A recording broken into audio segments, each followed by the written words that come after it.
अन्य ग्रहों पर देखते हैं क्या प्रभाव पड़ता है। देखिए जो क्षुद्र ग्रह थे वो मंगल और बृहस्पति की कक्षा में तो घूम रहे थे, इनके आने का भी दो डायरेक्शन होता है। पृथ्वी के ये घूमने का डायरेक्शन है, पृथ्वी ऐसे घूमती है।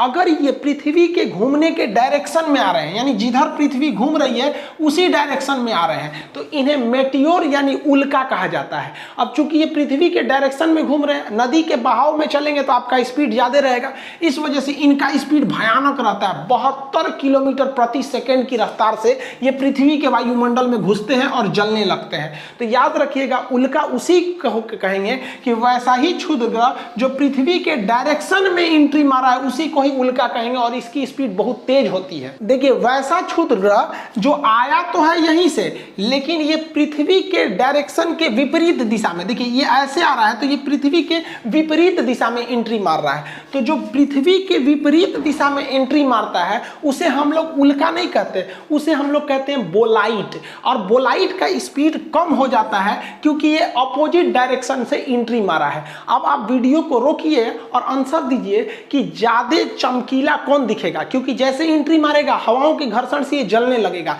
ज्यादा चमकीला उल्का दिखेगा कि ज्यादा चमकीला बोलाइट दिखेगा। देखिए यहां समझिए, अगर हम गाल अपना इधर ले जा रहे हैं और इधर से अगर मारे तो कम चोट लगेगा, पता चला गाल इधर ले रहे हैं इधरे मार दिए तो ज्यादा चोट लगेगा ना। तो ये आमने सामने टकराया है इसलिए इसमें घर्षण ज्यादा होता है, ये ज्यादा चमकीला दिखता है। अब आगे समझिए, जब ये पृथ्वी पे गिरता है उल्का तो उसे कहते हैं उल्का पिंड। जब कभी भी उल्का गिरेगा तो इसे कहेंगे उल्का पिंड, मेटेरॉइड कहते हैं। लेकिन जब कभी भी ये बोलाइट पूरी तरह से जले बिना पृथ्वी पे गिर जाएगा तो इसे उल्का पिंड ना कह के इसे टेक्टाइट कहते हैं। इसे क्या कहते हैं? टेक्टाइट। तो ये यहाँ पर है, जब यह यहाँ पर है तो क्षुद्र ग्रह कहलाएगा। जब ये हवा में है और पृथ्वी के डायरेक्शन में है तो घूमने के डायरेक्शन में तो उल्का, और इधर में डायरेक्शन उल्टा है तो बोलाइट कहलाएगा। लेकिन अगर उल्का गिरा तो उल्का पिंड और बोलाइट गिरा तो टेक्टाइट कहलाएगा। लेकिन ये जहां गिरेगा, चाहे उस डायरेक्शन में गिरे चाहे इस डायरेक्शन में गिरे, वहां एगो इतने बड़का भोंका कर देगा, गड़हा कर देगा। तो गड़हा को हम लोग क्या कहते हैं? क्रेटर। तो गड़हा which is made by the asteroid on the earth is known as the crater. तो ऐसा गड़हा जो किसके द्वारा बना है? एस्टेरॉइड द्वारा बना है, उसे क्या कहते हैं? क्रेटर। अब वो चाहे इस डायरेक्शन से उल्का से बने चाहे वो बोलाइट से बने, वो क्या कहलाएगा? क्रेटर कहलाएगा। ये अंतर समझिएगा, जब आप मेंस पेपर लिखिएगा तो पूरा आंसर देना पड़ेगा। ऐसा नहीं कि केवल उल्का लिख के आ जाएगा, सोचिएगा कि नंबर पूरा मिलेगा हमको। अब ये बोलाइट टेक्टाइट तो अंतर समझ में आ गया ना। उल्का गिरा तो उल्का पिंड, बोलाइट गिरा तो टेक्टाइट। उल्का का स्पीड ज्यादा क्योंकि सेम डायरेक्शन में लेकिन चमक कम, बोलाइट का स्पीड कम क्योंकि अपोजिट डायरेक्शन में लेकिन चमक ज्यादा। ये दोनों गिरेंगे तो गड्ढा करेंगे, ऐसे गड्ढे को हम क्या कहते हैं? क्रेटर कहते हैं। और ऐसे क्रेटर में जब पानी भर जाता है तो झील बन जाता है, तो ऐसे झील को हम क्रेटर झील कहते हैं। जैसे देखिए ये जो एक गड्ढा है तो ये गड्ढा है तो ये क्या कहलाएगा? क्रेटर। लेकिन ये भी गड्ढा ही है और ये उल्का पिंड के गिरने से ही बना है, लेकिन इसमें पानी भर गया इसलिए इसे हम कहेंगे क्रेटर झील। भारत में ऐसा ही एक क्रेटर झील एमएच यानी महाराष्ट्र में है जिसका नाम है लोनार झील। ये बहुत बड़ा झील है, इतना बड़ा है कि देखिए ना यहाँ शहर बसा हुआ है, इतना में शहर है इतना में झील है। बहुत बड़ा झील का निर्माण किया है ये लोनार झील। अभी ये मई के महीने में लोनार झील का पानी सफेद लाल हो गया था प्रदूषण की वजह से, क्लाइमेट चेंज की वजह से। उस पर वीडियो बनाए हुए थे। ये अमेरिका का एक एरिजोना राज्य है, तो एरिजोना में एक बहुत बड़ा क्रेटर है लेकिन उसमें पानी नहीं है तो इसे केवल क्रेटर कहेंगे। इसमें पानी भर गया तो क्रेटर झील कहेंगे। यहाँ देख रहे हैं 2 सीबीएसई बोर्ड वाला घूमने गया है सब, यहाँ पे एरिजोना में सब सीबीएसई वाला है, बहुत घूमता है सीबीएसई वाला। अब किसी ना किसी चीज का तो साइड इफेक्ट पड़ता है। तो इस क्रेटर, ये जो उल्का पिंड गिर रहे हैं यानी ये मेटर और मेट्रॉइड गिर रहे हैं, इनका इफेक्ट क्या पड़ता है? तो इनके कई सारे इफेक्ट पड़ते हैं। सबसे पहले तो ये रेड रेन करने लगते हैं। जब ये पृथ्वी के वायुमंडल में प्रवेश करते हैं तो ये जलने लगते हैं, जिस वजह से इनका राख रहता है और ये रेड कलर के रहते हैं। मंगल के पास से आए रहते हैं तो ये रेड कलर के रहते हैं, जिस वजह से जब ये पृथ्वी पर धीरे धीरे आते हैं तो उसे लाल वर्षा कहते हैं, रेड रेन कहते हैं। आप कंफ्यूजन मत हो जाइएगा। एक होता है आपका एसिड रेन। एसिड रेन कब कहते हैं? कि जब प्रदूषण ज्यादा हो और धूल कण ज्यादा हो जाता है तो हवा में वो धूल कण मिल जाते हैं। जब बारिश होता है तो वो धूल कण साथ में आने लगते हैं, तो वर्षा का जल जो होता है 7 pH का न होकर उस प्रदूषण के कारण 5 या 5.5 pH का हो जाता है, तो इसे कहते हैं एसिड एसिड रेन। समझ में आ गया कि नहीं गया? तो अब वर्षा का जल शुद्ध नहीं रह गया, अब अशुद्ध जल यानी डिस्टिल्ड वाटर शुद्ध रह गया, क्योंकि हवा में इतनी गंदगी है। तो गंदगी के कारण हवा का जो पीएच मान घट जाता है, जिस वजह से वो एसिड लगने लगता है हल्का सा, तो उसे क्या कहते हैं? एसिड रेन कहते हैं। जबकि इटली में एक बारिश होती है जिसे हम लोग ब्लड रेन कहते हैं, रक्त वर्षा। देखिए इटली, यहाँ सहारा मरुस्थल है, सहारा मरुस्थल से हवाएं चलती हैं ना, तो उसमें बालू की मात्रा आ जाती है, और जब ये भूमध्य सागर को पार करके इटली में बरसती है तो बारिश में से बालू भी बरसता है, तो दूर से लगता है लाल रंग का खून बरस रहा है, इसलिए उसे रेड रेन कहते हैं। जबकि एक होता है आर्टिफिशियल वर्षा यानी कृत्रिम वर्षा, वो सिल्वर आयोडाइड के कारण होती है कृत्रिम वर्षा। ये ज्योग्राफी में जब हम वर्षा पढ़ाएंगे तब बताएंगे, अभी टॉपिक पे आते हैं। तो आप पहला इफेक्ट पढ़ें कि रेड रेन होती है, लाल रंग की बारिश होती है, रक्त वर्षा नहीं होती, रेड रेन। इससे ग्लोबल वार्मिंग होने लगता है, यानी टेम्परेचर पृथ्वी का बढ़ने लगता है। आप देखिए ना, इतने ज्यादा उल्का पिंड एंट्री मारेंगे मेट्रॉइड और वो जलने लगेंगे, जलेंगे तो टेम्परेचर बढ़ेगा, टेम्परेचर बढ़ने से ग्लोबल वार्मिंग होती है, तो इनसे ग्लोबल वार्मिंग की भी समस्या उत्पन्न हो जाती है। ग्लोबल वार्मिंग शब्द बैली बेकल ने दिया था, एसएससी सीजीएल का क्वेश्चन है कि ग्लोबल वार्मिंग शब्द किसने दिया था।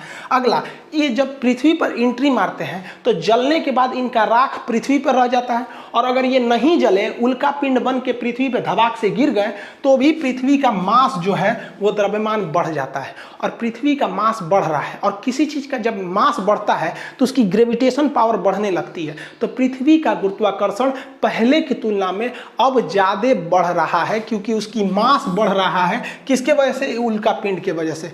और अगला इफेक्ट क्या पड़ता है? अगर कोई चीज घूम रही है, जैसे हम ऐसे ऐसे घूम रहे हैं तो घूर्णन कर रहे हैं, तो हमारे ऊपर बोझा लाद दीजिएगा ना, 4-5 किलो का सामान लाद दीजिएगा, तो हमारी स्पीड घट जाती है। तो ये एक्स्ट्रा बोझ ही तो है जो पृथ्वी पर आके गिर रहा है, जिस वजह से पृथ्वी की जो घूमने की रफ्तार है वो घटते जा रही है। क्या हो रही है? घट रही है। तो आज से लगभग 900 मिलियन पहले पृथ्वी बहुत तेज घूमती थी, तो 18 घंटे का ही दिन होता था। अभी थोड़ा लुसुर लुसुर घूम रही है, तो लुसुर लुसुर घूमने से दिन अभी 24 घंटा का हो गया है। हम तो चाहते हैं कि इतना न धीमा घूमे पृथ्वी कि दिन 30 घंटे का हो जाए, लेकिन 900 मिलियन के बाद ये दिन 30 घंटे का होगा। 30 घंटे का हो जाता है कितना बढ़िया रहता है, 6 घंटा में काम कर लेते, बाकी 24 घंटा में अपना एप्लीकेशन पे पढ़ाओ, यूट्यूब पे पढ़ाओ, कहीं पढ़ाओ, समझे? दिने छोटा हो जाता है। तो आने वाले 900 मिलियन साल बाद पृथ्वी पर इतना उल्का पिंड गिरेगा कि एकदम ये लुसरा हो जाएगी। लुसुर लुसुर समझते हैं, लेजी, और इतना धीमा हो जाएगा कि 30 घंटे का क्या होगा? एक दिन होगा। जल्दी हो इसका काम। आपको पता है कि पृथ्वी झुकी हुई है, तो इसका अगला इफेक्ट ना इसके झुकाव पे पड़ता है। कोई चीज झुका है, ओके, और ला दिए ऐसे, और ला दिए ऐसे ऐसे, तो और झुक जाएगा। तो आज से लगभग मतलब कई 41 या 42 हजार साल पहले पृथ्वी महज 21 डिग्री पर झुकी हुई थी, लेकिन ये उल्का पिंड धबाक धबाक धबाक गिर गिर के इसको 23.5 डिग्री पर झुका दी है। और एक्यूरेट में अब जो पृथ्वी है वो 23.5 नहीं बल्कि 24 डिग्री के करीब पहुंच चुकी है। इसका मैग्नेटिक पोल भी खिसक रहा है। तो अब दोबारा अगर गणना होगा ना, जिस तरह से हिमालय 8848 से माउंट एवरेस्ट की ऊंचाई 8850 हो गया ना, वैसे अब पृथ्वी लगभग 24 डिग्री पर इंक्लाइंड कर रही है इसी उल्का पिंडों के वजह से। और लास्ट तो आपको पता ही है कि इस पे क्या होता है, क्रेटर बन जाते हैं, गड्ढा बन जाता है, जहां गिरेगा वहां क्या हो जाता है, गड्ढे का निर्माण कर देते हैं। अब आगे समझते हैं। देखिए ऐसा नहीं है कि उल्का पिंड का असर केवल यहां पड़ेगा, कुछ उल्का पिंड तो मंगल पर भी गिरते हैं, तो वहां कोई रहता ही नहीं, कौन देखने जा रहा है, तो कंफर्म मंगल पर भी गड्ढे होंगे सब। इसके अलावा ऐसा भी तो हो सकता है कि ये टकराने से ये क्षुद्र ग्रह का डायरेक्शन बदले और मंगल आगे चला जाए, पृथ्वी भी आगे चला जाए, तो ये जाके कहां गिरेगा, ये सीधे जाके गिरेगा किस पर, बुध ग्रह पर, मरकरी पे, और किस पर गिरेगा, शुक्र ग्रह यानी वीनस पर। अब आप एक क्वेश्चन बताइए, शुक्र और बुध और शुक्र दो ऐसे ग्रह हैं जिनके पास कोई भी सैटेलाइट यानी चंद्रमा यानी उपग्रह नहीं है, इनका उपग्रह कौन ले गया? आप कमेंट करके आंसर दीजिएगा वीडियो रोककर। देखिए इनके जो उपग्रह थे वो साइज में बहुत छोटे थे, ग्रह तो बड़े होते हैं, उपग्रह यानी सैटेलाइट छोटे होते हैं, और ये सूर्य के बहुत ज्यादा करीब थे तो सूर्य खींच के अपने में फूंक के जरा दिया उसको। तो इसके पास भी उपग्रह थे, इसके पास भी उपग्रह थे, लेकिन उपग्रह बहुत छोटे थे इसलिए सूर्य खींच लिया, ये सब तनी बड़ है इसलिए नहीं खींच पा रहा है। अब आगे हम आपसे क्वेश्चन पूछते हैं कि यहां से ये क्षुद्र ग्रह उस पर जा रहे हैं, एस्टेरॉइड, ज्यादा गड्ढा किस पर बनेगा, बुध पर ज्यादा गड्ढा बनेगा कि शुक्र पर ज्यादा गड्ढा बनेगा? देखिए आप आंसर देंगे कि सर ये करीब है, इस पर धबाक से लगेगा, ज्यादा गड्ढा इस पर बनेगा, और दूर है ससुरा उस पर कम गड्ढा बनेगा। गलत है। देखिए बताते हैं इसका रीजन क्या है। देखिए ये ज्यादा गड्ढा बुध पर बनेगा क्योंकि बुध के बाहर हवाओं की कोई परत नहीं है, कोई भी वहाँ एटमॉस्फेयर नहीं है, जिस वजह से यहाँ धबाक धबाक गड्ढा बनेगा। और शुक्र के चारों ओर एटमॉस्फेयर है। ये अलग बात है कि उसकी हवाओं में ऑक्सीजन नहीं है, कार्बन डाइऑक्साइड है, सल्फर डाइऑक्साइड है, जिससे हम सूंघ कर जिंदा नहीं रह सकते हैं। तो इस पे भी वायुमंडल है, लेकिन उस पर ऑक्सीजन नहीं है। तो ये इस पे का जो वायुमंडल है ना, इस क्षुद्र ग्रहों को वहाँ टकराने से बचा लेगा, ऊपर ही जला के खत्म कर देगा। इसलिए इस पर गड्ढे छोटे बनेंगे और इस पर कोई वायुमंडल नहीं है, इसलिए भड़ाम भड़ाम गड्ढा बनेगा। ये क्वेश्चन पूछा भी है कि सबसे ज्यादा गड्ढे किस ग्रह पर है, तो बुध पर है, उसके पास कोई वायुमंडल ही नहीं है। अब वायुमंडल यानी हवा नहीं रहेगी ना, तो सूरज की गर्मी को रोक के रख भी नहीं पाएगा। आएगी गर्मी लेकिन चली जाएगी। इसलिए ये सूरज के सबसे करीब होने के बावजूद भी सबसे ज्यादा गर्म ग्रह नहीं है। सबसे ज्यादा गर्म ग्रह शुक्र ग्रह है। ये सबसे ज्यादा गर्म है, जिस वजह से सबसे ज्यादा चमकीला है, चमकता है, तो सबसे ज्यादा सुंदर है, पृथ्वी से तुलना रखता है। तो पृथ्वी की भगिनी, पृथ्वी की नानी, पृथ्वी की सौतन, पृथ्वी की जुड़वा, जितना नाम है सब अन्य ग्रहों पर देखते हैं क्या प्रभाव पड़ता है। देखिए जो क्षुद्र ग्रह थे वो मंगल और बृहस्पति की कक्षा में तो घूम रहे थे, इनके आने का भी दो डायरेक्शन होता है। पृथ्वी के ये घूमने का डायरेक्शन है, पृथ्वी ऐसे घूमती है।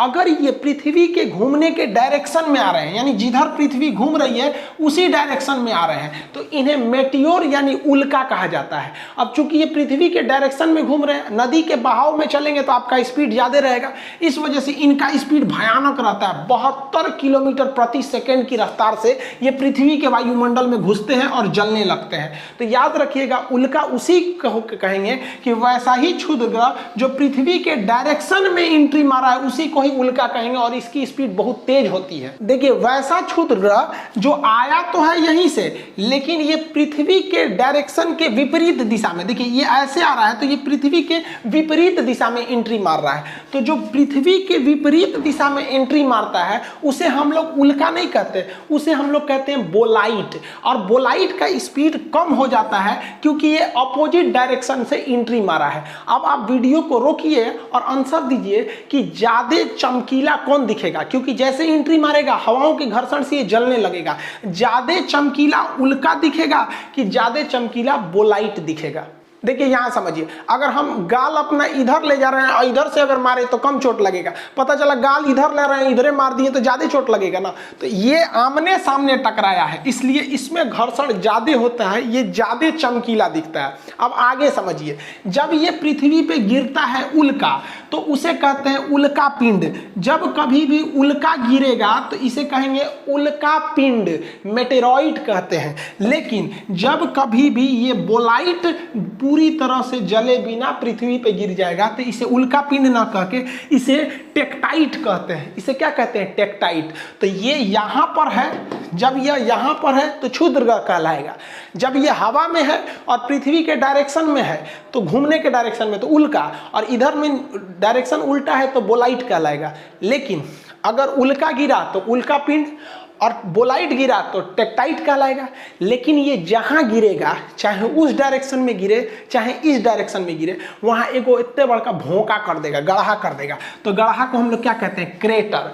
तो गड़हा which is made by the asteroid on the earth is known as the crater. तो ऐसा गड़हा जो किसके द्वारा बना है? एस्टेरॉइड द्वारा बना है, उसे क्या कहते हैं? क्रेटर। अब वो चाहे इस डायरेक्शन से उल्का से बने चाहे वो बोलाइट से बने, वो क्या कहलाएगा? क्रेटर कहलाएगा। ये अंतर समझिएगा, जब आप मेंस पेपर लिखिएगा तो पूरा आंसर देना पड़ेगा। ऐसा नहीं कि केवल उल्का लिख के आ जाइएगा, सोचिएगा कि नंबर पूरा मिलेगा हमको। अब ये बोलाइट टेक्टाइट तो अंतर समझ में आ गया ना। उल्का गिरा तो उल्का पिंड, बोलाइट गिरा तो टेक्टाइट।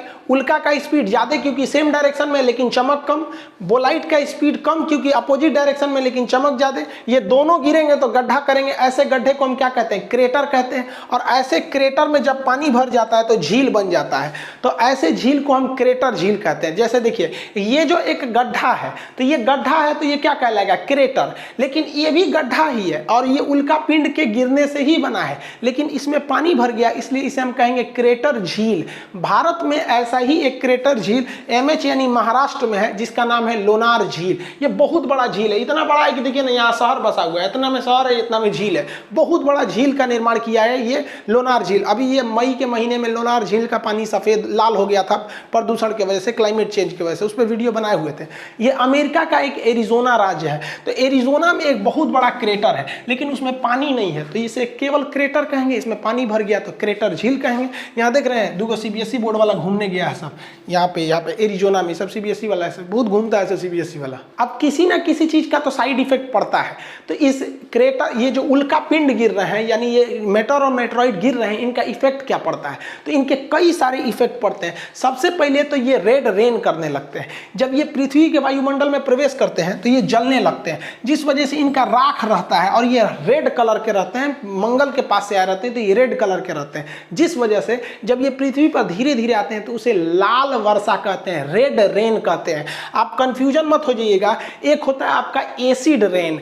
एसिड रेन कब कहते हैं? कि जब प्रदूषण ज़्यादा हो और धूल कण ज़्यादा हो जाता है तो हवा में वो धूल कण मिल जाते हैं। जब बारिश होता है तो वो धूल कण साथ में आने लगते हैं। तो वर्षा का जल जो होता है 7 pH का न होकर उस प्रदूषण के कारण 5 या 5.5 pH का हो जाता है, तो इसे कहते हैं एसिड रेन। समझ में आ गया कि नहीं गया? तो अब वर्षा का जल शुद्ध नहीं रह गया, अब अशुद्ध जल यानी डिस्टिल्ड वाटर शुद्ध रह गया, क्योंकि हवा में इतनी गंदगी है। तो गंदगी के कारण हवा का जो pH मान घट जाता है, जिस वजह से वो एसिड लगने लगता है हल्का सा, तो उसे क्या कहते हैं? एसिड रेन कहते हैं। जबकि इटली में एक बारिश होती है जिसे हम लोग ब्लड रेन कहते हैं, रक्त वर्षा। देखिए इटली, यहाँ सहारा मरुस्थल है, सहारा मरुस्थल से हवाएं चलती है ना, तो उसमें बालू की मात्रा आ जाती है, और जब ये भूमध्य सागर को पार करके इटली में बरसती है तो बारिश में से बालू भी बरसता है, तो दूर से लगता है लाल रंग का खून बरस रहा है, इसलिए उसे रेड रेन कहते हैं। जबकि एक होता है आर्टिफिशियल वर्षा यानी कृत्रिम वर्षा, वो सिल्वर आयोडाइड के कारण होती है कृत्रिम वर्षा। ये ज्योग्राफी में जब हम वर्षा पढ़ाएंगे तब बताएंगे, अभी टॉपिक पे आते हैं। तो आप पहला इफेक्ट पढ़ें कि रेड रेन होती है, लाल रंग की बारिश होती है, रक्त वर्षा नहीं होती, रेड रेन। इससे ग्लोबल वार्मिंग होने लगता है, यानी टेम्परेचर पृथ्वी का बढ़ने लगता है। आप देखिए ना, इतने ज्यादा उल्का पिंड एंट्री मारेंगे मेटेरॉइड और वो जलने लगेंगे, जलेंगे तो टेम्परेचर बढ़ेगा, टेम्परेचर बढ़ने से ग्लोबल वार्मिंग होती है। तो इनसे ग्लोबल वार्मिंग की भी समस्या उत्पन्न हो जाती है। ग्लोबल वार्मिंग शब्द बैली बेकल ने दिया था, SSC CGL का क्वेश्चन है कि ग्लोबल वार्मिंग शब्द किसने दिया था। अगला, ये जब पृथ्वी पर एंट्री मारते हैं तो जलने के बाद इनका राख पृथ्वी पर रह जाता है, और अगर ये नहीं जले, उल्का पिंड बन के पृथ्वी पे धबाक से गिर गए, तो भी पृथ्वी का मास जो है वो द्रव्यमान बढ़ जाता है। और पृथ्वी का मास बढ़ रहा है, और किसी चीज का जब मास बढ़ता है तो उसकी ग्रेविटेशन पावर बढ़ने लगती है। तो पृथ्वी का गुरुत्वाकर्षण पहले की तुलना में अब ज्यादा बढ़ रहा है, क्योंकि उसकी मास बढ़ रहा है। किसके वजह से? उल्का पिंड के वजह से। और अगला इफेक्ट क्या पड़ता है? अगर कोई चीज़ घूम रही है, जैसे हम ऐसे ऐसे घूम रहे हैं तो घूर्णन कर रहे हैं, तो हमारे ऊपर बोझा लाद दीजिएगा ना, 4-5 किलो का सामान लाद दीजिएगा तो हमारी स्पीड घट जाती है। तो ये एक्स्ट्रा बोझ ही तो है जो पृथ्वी पर आके गिर रहा है, जिस वजह से पृथ्वी की जो घूमने की रफ्तार है वो घटते जा रही है। क्या हो रही है? घट रही है। तो आज से लगभग 900 मिलियन पहले पृथ्वी बहुत तेज घूमती थी, तो 18 घंटे का ही दिन होता था। अभी थोड़ा लुसुर लुसुर घूम रही है, तो लुसुर लुसुर घूमने से दिन अभी 24 घंटा का हो गया है। हम तो चाहते हैं कि इतना न धीमा घूमे पृथ्वी कि दिन 30 घंटे का हो जाए, लेकिन 900 मिलियन के बाद ये दिन 30 घंटे का होगा। 30 घंटे का हो जाता है तो कितना बढ़िया रहता है। 6 घंटा में काम कर लेते, बाकी 24 घंटा में अपना एप्लीकेशन पे पढ़ाओ, यूट्यूब पे पढ़ाओ, कहीं पढ़ाओ, समझे? दिने छोटा हो जाता है। तो आने वाले 900 मिलियन साल बाद पृथ्वी पर इतना उल्का पिंड गिरेगा कि एकदम ये लुसरा हो जाएगी। लुसुर लुसुर समझते हैं, लेजी, और इतना धीमा हो जाएगा कि 30 घंटे का क्या होगा? एक दिन होगा। जल्दी हो इसका काम। आपको पता है कि पृथ्वी झुकी हुई है, तो इसका अगला इफेक्ट ना इसके झुकाव पे पड़ता है। कोई चीज झुका है, ओके, और ला दिए ऐसे, और ला दिए ऐसे ऐसे, तो और झुक जाएगा। तो आज से लगभग मतलब 41 या 42 हजार साल पहले पृथ्वी महज 21 डिग्री पर झुकी हुई थी, लेकिन ये उल्का पिंड धबाक धबाक धबाक गिर गिर के इसको 23.5 डिग्री पर झुका दी है। और एक्यूरेट में अब जो पृथ्वी है वो 23.5 नहीं बल्कि 24 डिग्री के करीब पहुंच चुकी है। इसका मैग्नेटिक पोल भी खिसक रहा है। तो अब दोबारा अगर गणना होगा ना, जिस तरह से हिमालय 8,848 से माउंट एवरेस्ट की ऊंचाई 8,850 हो गया ना, वैसे अब पृथ्वी लगभग 24 डिग्री पर इंक्लाइंड कर रही है इसी उल्का पिंडों के वजह से। और लास्ट तो आपको पता ही है कि इस पे क्या होता है, क्रेटर बन जाते हैं, गड्ढा बन जाता है। जहां गिरेगा वहां क्या हो जाता है, गड्ढे का निर्माण कर देते हैं। अब आगे समझते हैं। देखिए ऐसा नहीं है कि उल्कापिंड का असर केवल यहां पड़ेगा, कुछ उल्कापिंड तो मंगल पर भी गिरते हैं तो वहां कोई रहता ही नहीं, कौन देखने जा रहा है, तो कंफर्म मंगल पर भी गड्ढे होंगे सब। इसके अलावा ऐसा भी तो हो सकता है कि ये टकराने से ये क्षुद्र ग्रह का डायरेक्शन बदले और मंगल आगे चला जाए, पृथ्वी भी आगे चला जाए,